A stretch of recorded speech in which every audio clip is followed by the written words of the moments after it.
musik memang tidak pernah ada kehilangan akal gitu. Sampai akhirnya 2016 ada digital streaming platform, ada Spotify, ada Joox, itu dan jadi berubah bentuk saja sih sebetulnya dari fisik ke streaming gitu ya.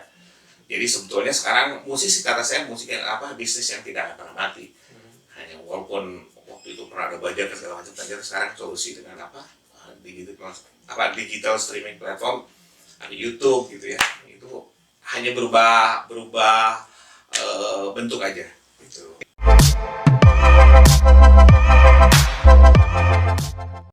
Assalamualaikum warahmatullahi wabarakatuh. Hai guys, hari ini kita ketemu dengan Kang Aris Nur. Beliau adalah pelaku industri musik guys. Kita bincang-bincang dengan Kang Aris Nur. Halo Jaki. Halo Kang. Gimana Kang? Alhamdulillah.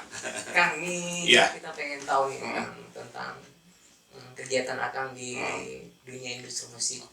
Sebenarnya sih kayak gimana sih Kang? Jadi dulu mungkin sebetulnya awalnya cita-cita saya dari kecil gitu pengen jadi penyanyi sebetulnya. Nah, cita-cita saya tuh penyanyi aja gitu sampai SD pernah bikin album, SMP, SMA gitu ya, sampai umur 20-an itu saya masih bikin album.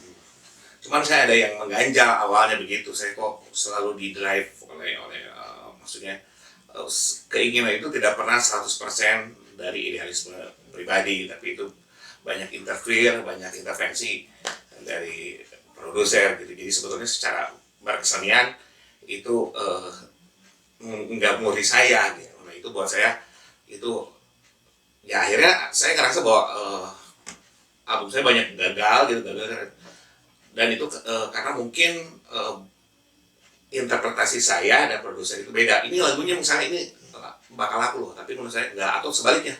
Nah itu dari situ ketika terakhir saya bikin album, saya waktu itu memutuskan kalau ini nggak jalan, saya akan ingin jadi A&R. A&R itu adalah profesi di industri musik yang memang di situ menyeleksi lagu, talent scouting gitu. Ya, alhamdulillah, jadi mungkin awalnya 2007 itu saya bawa band Sukabumi Vagiatos ke Sony Music. Itu sebetulnya yang jadi triggernya. Nah waktu itu alhamdulillah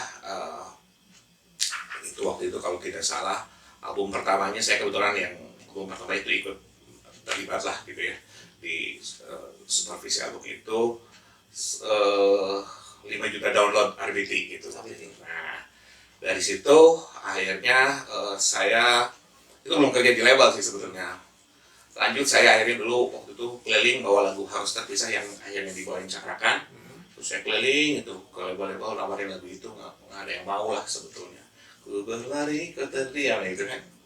Sampai akhirnya saya balik lagi ke produser yang awalnya menolak sih. Itu udah kurang lebih setahun. Akhirnya oke. Nah, tapi penyanyinya nggak ada tuh akhirnya. Karena waktu itu penyanyi yang bawain pertamanya itu udah desain sama yang lain, tapi lagunya itu bisa diambil. Nah akhirnya saya ya berdasarkan ya teman-teman gitu info dari teman dapatlah Cakra. Tahun berapa? 2011. Nah jadi dari 2011 sampai 2012 saya jadi manajer Cakrakan juga. Jadi saya pergi hampir itu udah bisa sebulan berapa kali ya. Mungkin 20 hari bisa tuh manggungnya waktu itu, karena waktu itu kan lagunya sangat hit sekali gitu ya. Nah dari situ akhirnya saya cuman jauh dari keluarga gitu kan, susah pulang gitu karena ya namanya juga manajerin penyanyi yang waktu itu terkenal gitu ya. Akhirnya saya waktu itu ketika ada pulang waktu 2 hari ke Sukabumi, akhirnya saya berpikir akhirnya saya memutuskan untuk resign jadi manajer Cakra waktu itu. Nah nggak lama kemudian saya ditawarin untuk kerja di label itu, yang nawarinnya itu presiden Sony Music itu Pak Toto. Jadi saya awalnya 2013 awal kerja di Sony Music itu awalnya tuh. Nah dari situ saya banyak yang saya produksi. Nah mungkin salah satunya yang dari saya yang bawa itu Isyana Saraswati. Nah dari saya termasuk rekaman di Swedia itu kan ada namanya programnya nama Rating Camp di The Canal Studio gitu. Setelah ya itulah pintu masuknya. Setelah di Sony 2013 sampai 2015 saya pernah pindah ke 2015 saya ke My Music. Nah, ke My Music itu saya bawa komposer yang akhirnya bawain ciptain lagunya untuk Anji dia. Nah itu booming ya. Booming. Nah, itu kebetulan komposer saya yang bawa ke My Music. Saya di My Music setahun, pindah lagi ke Warner Music. Di Warner Music 5 tahun saya di sana ada garap Hanindia, sama ada YouTuber Sachi Anjur, Putih Abu-Abu. Nah mungkin setelah 2021 saya pindah ke Aquarius Musik Indo. Dulu itu Aquarius Musik Indo itu labelnya Dewa, Agnes Monica, BCL. Nah ini sekarang udah jalan berapa ya? Ya hampir 2 tahun lah. Ya, gitu. Selain itu saya juga ngelola sekolah musik. Saya ngelola sekolah musik Purwacaraka di Sukabumi dari 2005 sampai sekarang udah hampir 13 tahun. Sangat membantu untuk Purwacaraka ini, membantu saya mencari talent-talent yang potensi. Karena ini kan cabangnya di mana-mana. Saya merasa lebih mudah untuk mencari talent-talent ketika saya bekerja di sini. Gitu. Jadi saya ada 2 kerjaan sebetulnya gitu. Kang, kerjaan Akang ini lebih spesifiknya seperti apa sih Kang? Ya, jadi sebenarnya artis and repertoire ini dulu saya sebenarnya terinspirasi oleh Pak Ian Johana sebetulnya. Jadi dari zaman dulu saya suka bawa demo, saya lihat Pak Ian kok enaknya, senang gitu. Dia itu kan pekerjaan yang base-nya itu tes ya, insting. Ini lagu bisa laku atau enggak, ini penyanyi bisa penyanyi gitu. Nah itu dari situ terinspirasi oleh Pak Ian, akhirnya saya ya alhamdulillah. Jadi pekerjaan saya itu dari mulai 2000, kalau di luar label tuh pas Pagetas itu, dan ketika di label 2013 itu pekerjaannya cari penyanyi, cari lagu, ya hubungannya nanti dengan komposer, pencipta lagu, dengan musik arranger, dengan ya mencari informasi penyanyi juga gitu, kira-kira mana yang bisa bisa jadi sesuatu di industri musik gitu. Susah-susah gampang nggak Bang? Iya, karena sebetulnya nggak semua sukses sih. Mungkin banyak juga yang gagal, tapi ya biasalah ya. Kita di beberapa project ada yang sukses, ada yang gagal. Tapi yang penting sih pada dasarnya mudah-mudahan lebih banyak yang suksesnya gitu, mudah-mudahan gitu sih. Ya karena kan ini bisnis yang tidak ada rumusnya sebenarnya. Sebetulnya kan untuk menentukan lagu itu laku atau enggak ada rumusnya sebetulnya. Kita hanya bisa berekspektasi, punya insting, tapi itu mah masalah gaib sih sebenarnya. Tidak ada rumus gitu ya. Ya waktu itu aja mungkin kalau lagu Tetap Dalam Jiwa gitu ya, yang di sana itu mungkin saya yang ngotot ketika rating camp di Swedia. Waktu itu bikinnya di Swedia. Jadi satu pagi kita ngumpul sama produser di sana. Kata mereka apa nih yang bikin? Saya bilang lagu balance. Akhirnya yaitu kita bareng-bareng bikin lagu itu gitu. Atau mungkin harus terpisah itu lagu yang sebetulnya produser pada nggak mau itu. Saya tawarin A, B, C, D, wah itu nggak ada yang. Sampai aduh saya udah mau nyerah tuh. Sampai akhirnya ke Pak Ian saya balik, Pak boleh nggak dengerin lagi lagu itu? Itu lagu di Sukabumi sangat hit sekali di radio gitu. Coba kirimin lagi, zaman BBM tuh. Yeah.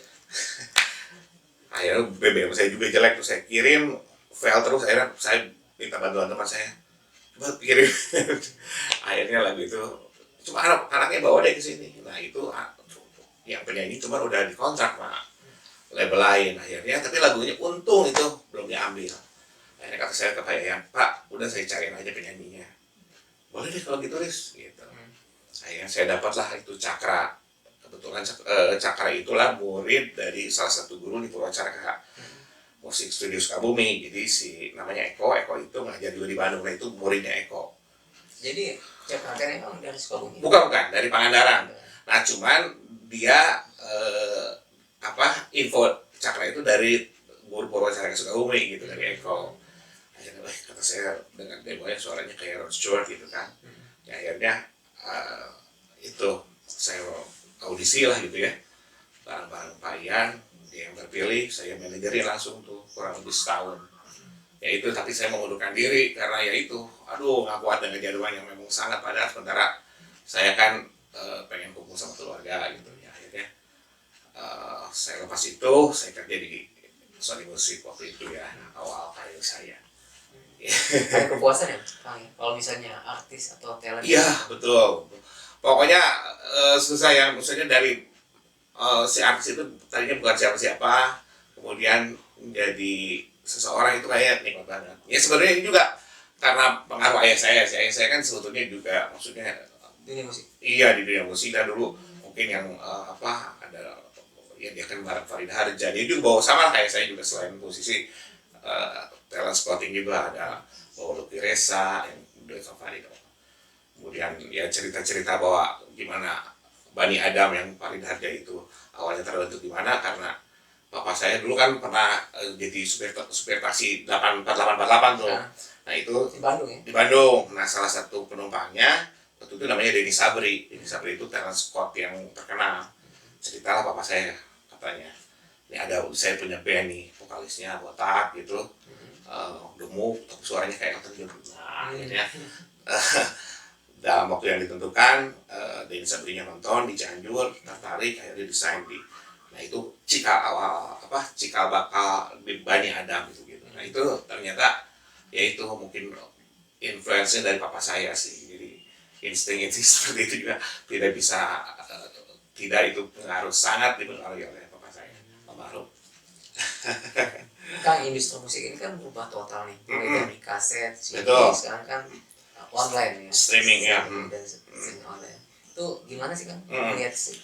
Ya sebenarnya 2016 tuh mulai mulai terjadi perubahan secara signifikan kan, pertama dari mulai piringan vinyl ke kaset ke CD, dari CD eranya ke RBT. Nah ketika dari RBT mungkin kan akhirnya makin yang fisik makin banyak bajakan. Iya. Nah ternyata musik memang tidak pernah ada kehilangan akal gitu, sampai akhirnya 2016 ada digital streaming platform, ada Spotify, ada Joox, itu, dan jadi berubah bentuk saja sih sebetulnya dari fisik ke streaming gitu ya. Jadi sebetulnya sekarang musik sih kata saya musik yang bisnis yang tidak akan pernah mati. Hanya walaupun waktu itu pernah ada budget segala macam, tapi sekarang solusi dengan digital streaming platform, ada YouTube gitu ya. Itu hanya berubah bentuk aja gitu. Kang, Iya. aktivitas selain musik, di luar musik apa sih? Oke, jadi kerjaan saya itu sebenarnya ada dua sekarang itu ya. Kalau di Sukabumi saya itu ngelola sekolah musik, Purwacaraka Musik Studio. Nah, itu udah saya jalankan 13 tahun. Tapi di sekolah ini saya dapat informasi tentang Cakra, Isyana, juga Fagetos sebetulnya. Itu 3 artis yang memang saya bawa ke industri musik Indonesia gitu, tiga talent ini. Nah, 13 tahun saya kerja di sini. Nah, jadi saya berbagi 2 hari itu di Jakarta. Hari Senin sama Kamis itu saya kerja di Aquarius Musikindo. Selain itu, saya kegiatan hobi saya itu pingpong. Pingpong itu memang udah hobi, dan juga mungkin ada sampingan-sampingan ya itu juga, tapi nggak tetap ya. Jadi mungkin saya udah hampir tiap bulan ada aja sih jadi juri. Misalnya beberapa minggu yang lalu itu ada juri di singing contest antara Al Ajar Indonesia.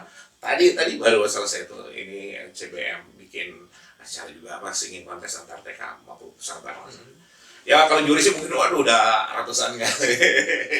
Dan biasanya pada saat itu yang pemenang lah ya, itu apakah nanti akan diorbitkan nggak gitu? Enggak sih sebetulnya, itu kan sebetulnya bukan saya yang bikin acaranya, biasanya ada IO atau sekolah gitu yang, tapi waktu itu pagi itu saya karena disuruh jadi juri di satu festival, sebetulnya jadi juri pengganti tuh. Yeah. Jadi waktu itu saya diminta jadi juri pengganti karena jurinya nggak bisa hadir. Riz, gantiin saya lah gitu, saya nggak bisa hadir nih. Oke, saya lihat kan waktu itu, ya akhirnya saya jadi juri, ternyata bintang tamunya Fagetos. Oh ini kata saya vokalisnya keren. Saya minta nomor teleponnya, ya dari situ akhirnya kita menawarin dia mau ke Jakarta. Dan alhamdulillah sampai hari ini mereka masih berproduksi. Kan kalau penyanyi bagus kan banyak, Mm-mm. tapi yang berkarakter itu kan jarang. Betul. Kalau mau lihat hal itu kayak gimana sih? Ya sebetulnya gini, kalau menurut saya pribadi keberhasilan selain itu sih faktor memang izin Allah ya. Iya. Satu, memang dia penyanyi itu harus punya karakter suara yang memang spesifik gitu ya, orang yang dia punya gitu. Itu kalau punya karakter itu jadi nilai jual yang sangat baik. Kedua, dia dapat lagu yang bagus sebetulnya. Jadi penyanyi yang baik, tapi kalau dia tidak dapat lagu yang bagus, nah itu perlunya kerjaan saya itu di situ. How to combine between good singer and good song.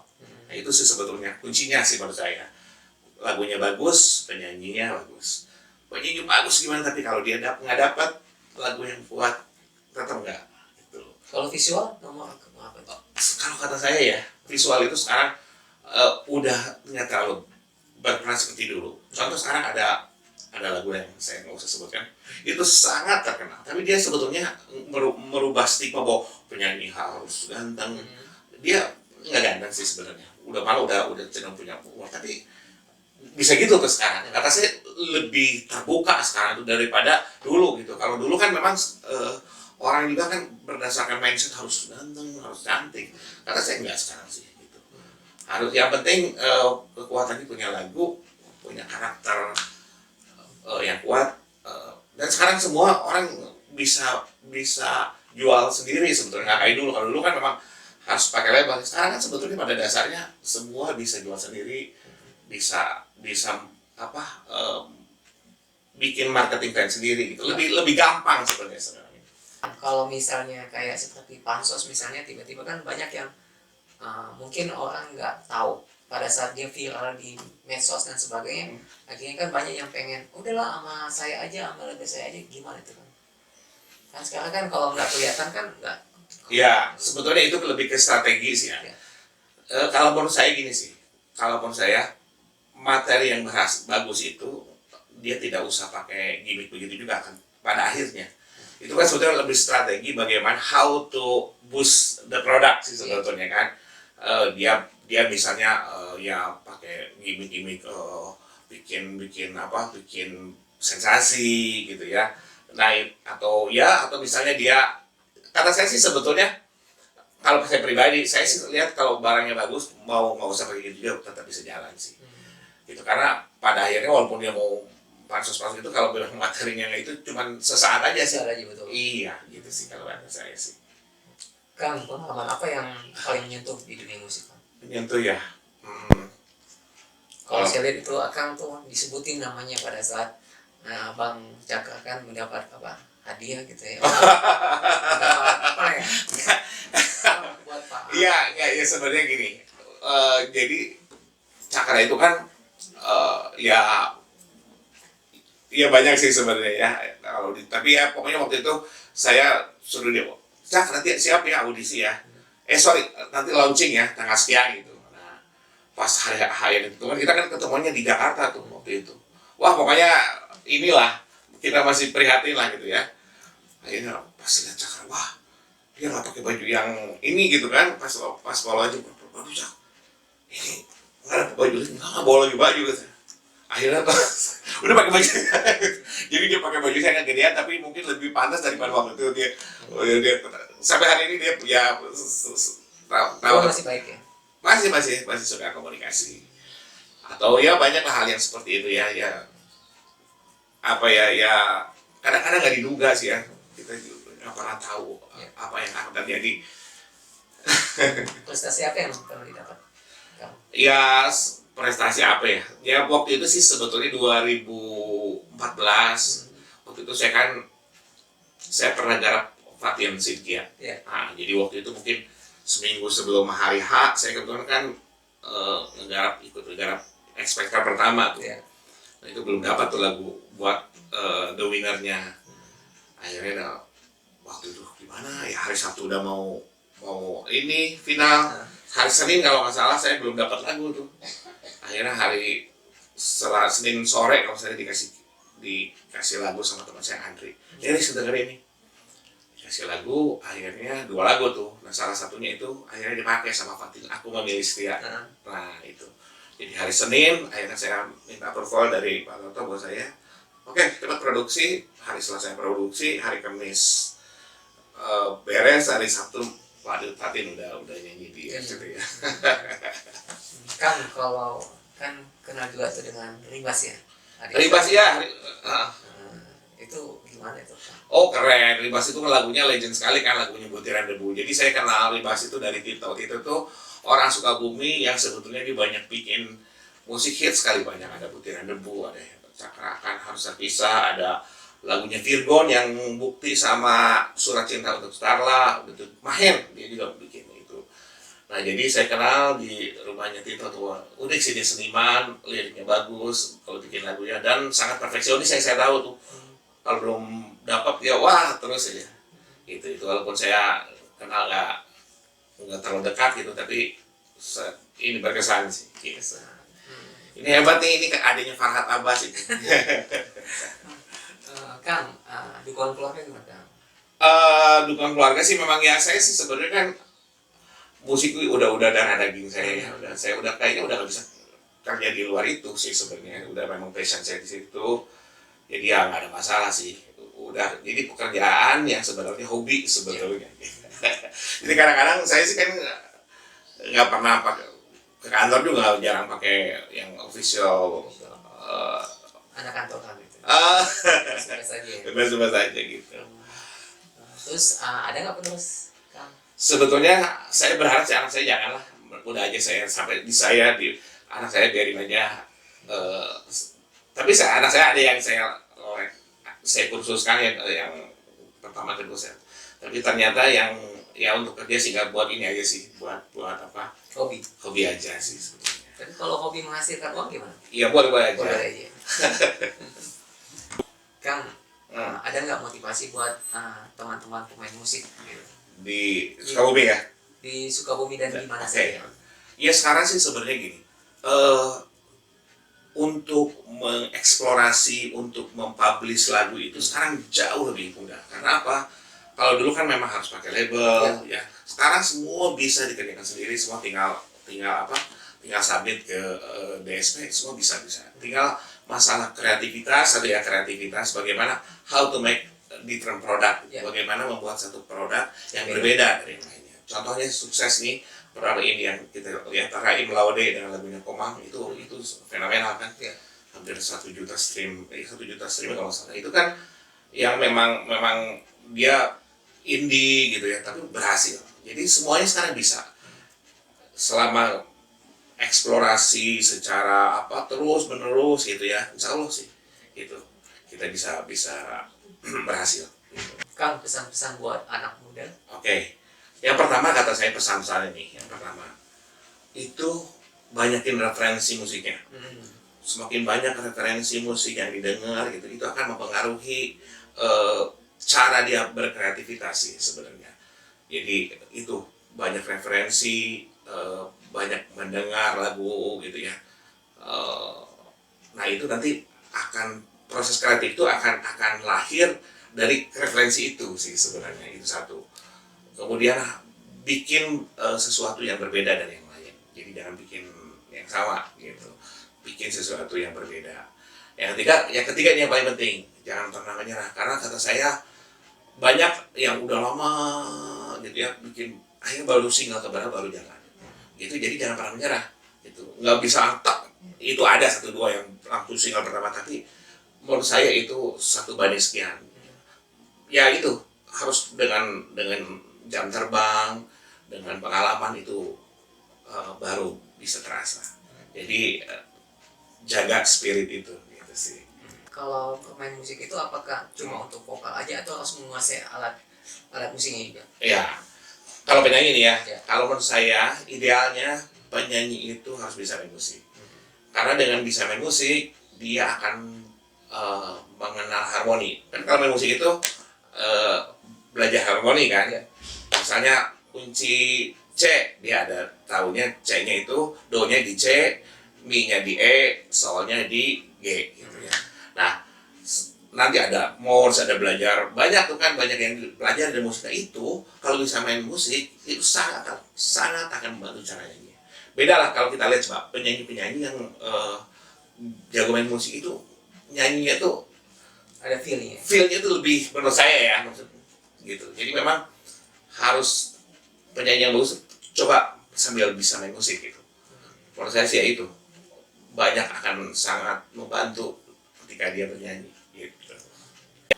Sekolah musik itu membangun karakter untuk teman-teman ini untuk bisa berkreasi lebih gitu. Iya, Bisa iya. jadi artis dan sebagainya. Iya, iya. Apakah sangat membantu nggak kalau sekolah musik itu? Ya gini, ada kan memang ada yang bakat itu menurut saya harus ditunjang, bagusnya ditunjang dengan pendidikan musik. Karena apa? Misalnya gini, orang sight reading baca not itu kan sekarang kalau orang tiba-tiba orkestra gitu, Ya. dia tinggal kasih part si direkturnya dan mereka tinggal main. Nah, kalau misalnya nah itu kan nggak bisa secara otodidak, itu dia harus baca, harus belajar. Nah itu sih sebenarnya salah satu yang menunjang. Otodidak itu bagus karena memang udah secara alamiah, tapi dia harus bantu juga dengan pendidikan musik gitu. Ya mungkin juga nggak harus formal gitu, dia bisa cari informasinya di YouTube, di apapun itu gitu. Yang sifatnya akan memperkaya pengetahuan dia di musik. Guys, usai sudah bincang-bincang kita dengan Kang Arisno, semoga banyak manfaat dari perbincangan kita. See you guys di next episode. Bye guys, wassalam. Terima kasih. Terima kasih Kang. Makasih Zaki. Sehat selalu Kang.